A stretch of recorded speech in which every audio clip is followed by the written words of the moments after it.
baby.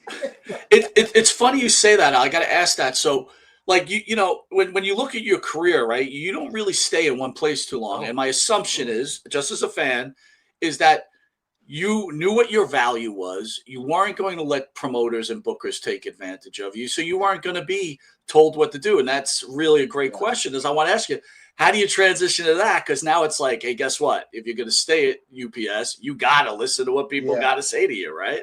Yeah, you have to. I had to. But it was an option between I was going to go with the railroad station, railroad track with CSX or UPS. And I put both. I applied for both jobs, both places. I said the first one that calls me, the one I'm going to, and it was UPS. All right, I'm going to get off this subject right after this question. When you fill out your application for UPS, do you put professional wrestler on the application? Latin heartthrob. No. It was kind of hard to fill it out. I had to ask my future boss what do you want me to put. That's great. That's great. Oh boy, you're hired. Fill this out. Because he said, just put sports. They got sports. I love it. I love it. Professional athlete. Done. At the time, when I started with UPS, my boss was a big fan, and I still had certain obligations because I'd go out and work once in a while, and I was going to Japan at the time, and he told me, Al, if you ever need time off to do it, just let me know. I'll set it up for you. So it was easy because I was still doing a little bit of Japan at the same time, and then but they were good to me too. Most of them were fans, so. A little bit different from the movie The Wrestler when he's trying not to work weekends, right? The guy's like busting his balls, right? Yeah. No, it wasn't that bad.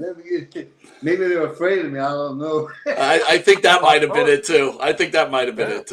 And if they weren't afraid of you physically, which I doubt, they were afraid you're going to take their wives away. So whatever way it works, right? You got it. Don't say that. Hey, Al, early on you work in Puerto Rico and you're up against Invader One, right? Invader One's known for obviously allegedly murdering Bruiser Brody. What was it like in Puerto Rico? What was Invader One like? And then after the situation, did you feel like your life was in danger? I never went back. After Brody, I never went back. I was supposed to be there that night. And I didn't go because I had my family.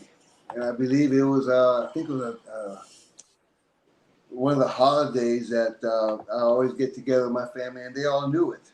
Because I told them I won't be there that day, I'll be there the next day. And after that day, I never went back.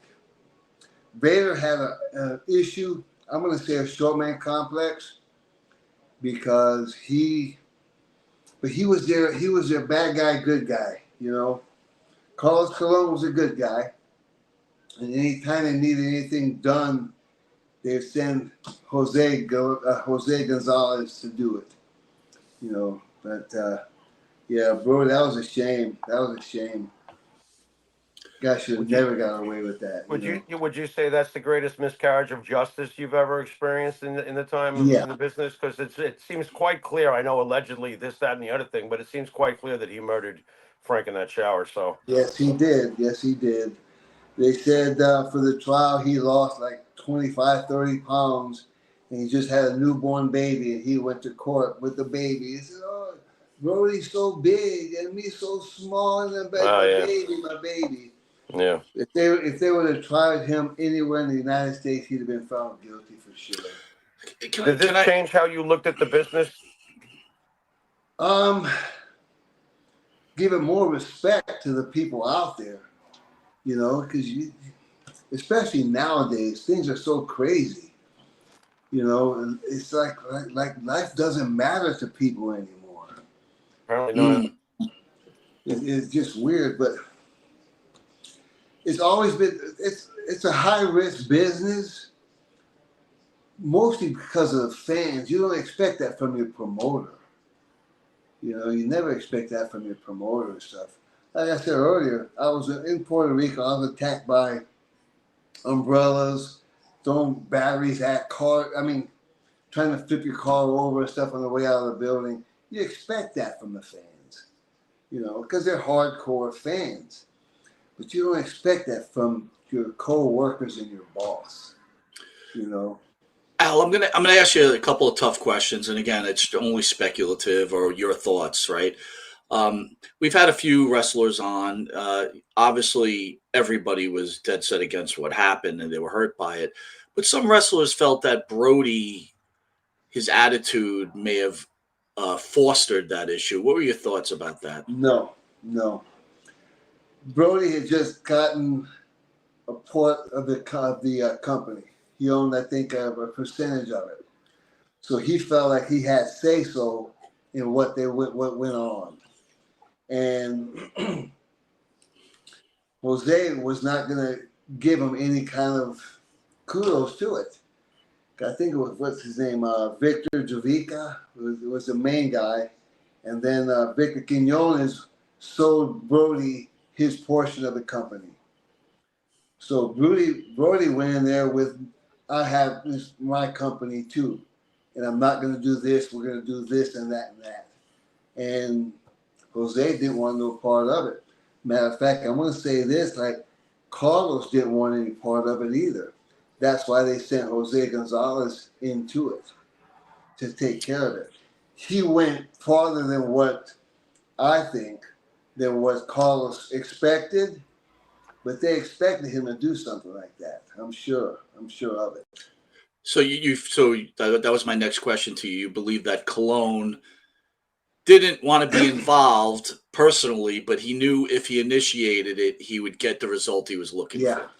Yeah, that's what I think too. I think that because, like I said, they used to send him in to do all the dirty work, you know, and he did. And he had enough. He had enough political persuasion to arrange the kangaroo court case. Yeah. It was horrible. Anyway. So let me ask you this. You made your stance, which kudos to you, right? You said, I will never go back after this. Yeah. What did you feel about like fellow wrestlers like a Dutch Mantel, for example, that continued to work there afterwards? Or is that his right because he needs to make money?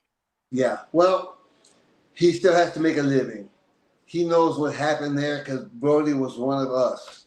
And I mean, they were one of us too. But he still has to make a living. I don't agree with it. I would never go back to it, especially if he has anything involved with it. Couple of things I want to cover, Jimmy. Yeah. 500 level has now improved on the M&P code. Now go to MP30 for 30% off. Jimmy, I got to tell you something, right? I was at the beach, again, 500 level. If you guys haven't looked at the shirts, right, go to the website. It's incredible. And I got to be honest, right? So it was a little chilly today. I brought the dogs to the beach. I was off work for the Jewish holidays, today. right? It was cold, yeah. but I have from 500 level, I have a Roman Reigns sweatshirt. Now, usually sweatshirts are not always the nicest fabric, unless I'm into really nice fabric because I just don't like things up against my skin. So usually I'll get thinner type of shirts, but this is a heavy sweatshirt. The fabric, unbelievable. And you're going to get a deal at 30% off, Jimmy. I mean, my God, it's a no-brainer, guys. I am telling you, once you get one shirt from them, you'll get 50. I guarantee it. And they've got all the sports. Yeah, dude, tell me what you think of it, Jimmy. They're so comfortable. I got to get a long sleeve now. I'm telling you, I got to, because it was chilly today, especially for a guy who's been in Panama City Beach the last 2 years. It was chilly today, and I love the material. It's so silky. Is that the right word for it? I don't know. No, absolutely. Absolutely, dude. It's so comfortable. So, yeah, I got to get myself some leveled long sleeves. That's for sure. 30%. And again, it doesn't, they got plenty of wrestling stuff. They got baseball stuff. They've got football. They got everything, dude. MMA. They got it all, man.